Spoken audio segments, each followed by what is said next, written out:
next form of treatment that we're going to talk about for meth addicts is rehab.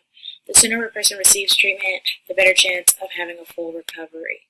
Due to the high relapse of meth addicts, treatment is individualized by each patient. A patient will go through 4 stages while in rehab: assessment, detox, therapy, counseling, and continued care. And I'm going to talk about each of these separately on the following slides.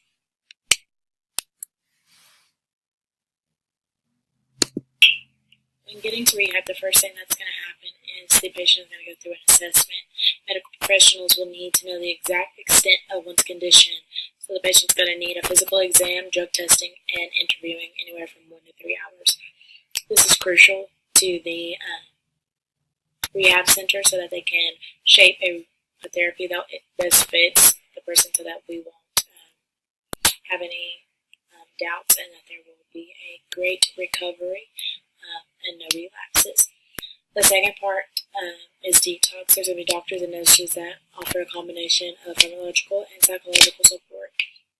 So the medications that I talked about earlier are some of the medications that they're going to be giving to help the patient with their withdrawals, and they're going to be there to have sessions to talk to them and ask them how they're feeling and things.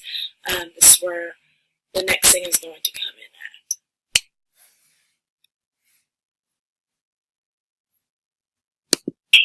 The next thing on the list is going to be therapy and counseling.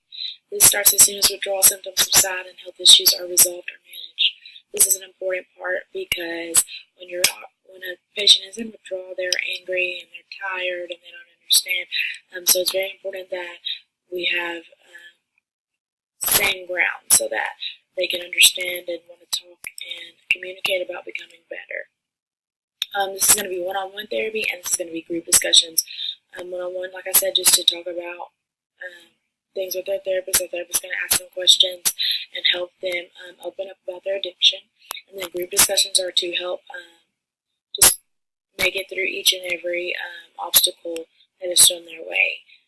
This helps discover goals, motivations for achieving sobriety, and shared related meth use.